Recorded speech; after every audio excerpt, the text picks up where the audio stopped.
ओम शांति। सर्वात्माओं के सदगति दाता, दुख हरता सुख करता, पतित पावन, बिगड़ी को बनाने वाले एक पिता परमात्मा को ही कहा जाता है, जो सदा ही हर आत्मा के दुख दूर करने के लिए तैयार रहते हैं। तो ये दुख की दुनिया जब पूरी संसार दुख धाम बन जाता है, कांटों का जंगल बन जाता है, रावण राज्य बन जाता है, जहाँ पर जिसको कहा जाता है अंधेर नगरी चौपट राजा, तो ऐसी अंधेर नगरी में पिता परमात्मा आकर के ज्ञान का दीप जलाते हैं। तो सर्व आत्माओं को ज्ञान का दीप जला करके फिर शांति धाम मुक्ति धाम की राह दिखाते हुए लायक बनाते हैं। तो बाप कहते हैं कि बच्चे, मैं आया हूँ, तुम सब आत्माएं जो नरक में डूब रही हो, नरक के दुख धाम में अशांत परेशान हो, तो मैं ही तुम्हारी रक्षा करने के लिए आता हूँ।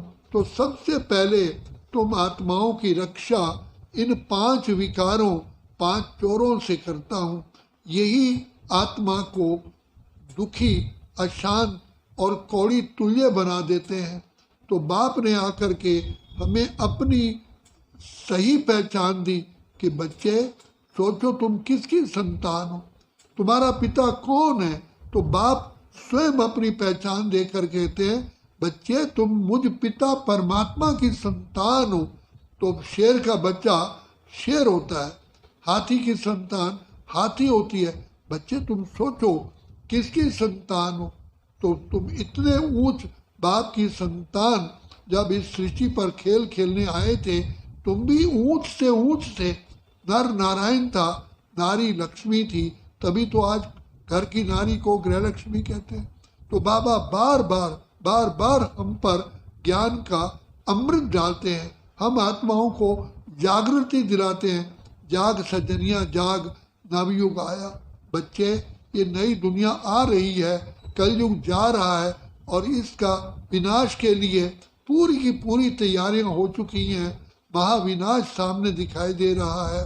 तो इसलिए बाप आकर के हम बच्चों को हर पल हर सेकंड पावन बनने का मार्ग बताते हैं। तो उसका सबसे सही तरीका बताया, मन मना भाव मध्या जीव। बच्चे, तुम आत्मा समझ करके मुझ बाप को याद करोगे तो तुम्हारी चढ़ती कला होते होते तुम स्वर्ग के सुख घनेरे पाते हो। पहले तुमको मैं शांति धाम ले जाता हूँ, फिर सुख धाम भेजता हूँ। इसलिए बाप के लिए कहा जाता है, तुम मात पिता हम बालक तेरे, तुम्हारी कृपा ते सुख घनेरे। तो पिता परमात्मा के सिवाय कोई भी संसार के अंदर सुख ना दे सका है ना दे सकता है। तो इसलिए बाप कहते हैं, बच्चे अब मेरी छत्र छाया में आओ। दूसरी बात बाबा कहते हैं कि बच्चे, इस कलयुगी पर्वत को ऊंचा उठाना है, अर्थात कलयुगी पर्वत को सतयुग में चेंज करना है। तो इसमें तुम बच्चों को मेरा सहयोगी बनना है। तो जो आत्माएं सहयोगी बनती हैं वही आने वाली दुनिया में अपना संपूर्ण अधिकार प्राप्त करते हैं। तो बाप आकर के हमें सहयोगी बनाते हैं। कहते हैं क्योंकि ये सृष्टि कर्म क्षेत्र है, तो जो व्यक्ति जैसी आत्मा कर्म करती है उसको फल मिलता है। तो बाप आकर के इस वर्तमान समय श्रेष्ठ कर्म कराने के लिए बंधे हुए हैं। हमारे द्वारा ही हमको बल भी देते हैं, बुद्धि भी देते हैं और हमसे श्रेष्ठ कर्म करा करके नई दुनिया के लिए लायक बनाते हैं। तो हम जो बाप हमारा उपकार करते हैं, हम उसका कर्जा कितने भी जन्म ले लें हम चुका नहीं सकते।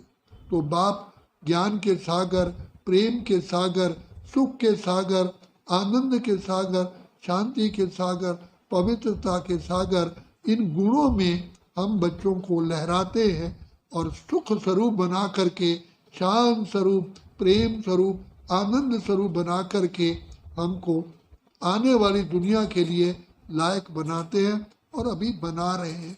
तो बाप से वरदानों से झोली भरने का यही समय है। और बाप बार बार कहते हैं, जाग सजनिया जाग, नवयुग आया। कलयुग जाने वाला है, अर्थात जा चुका है। अब तो पुरुषोत्तम संगम युग है, नई दुनिया स्वर्ग आया के आया। अच्छा, ओम शांति, ओम शांति, ओम शांति।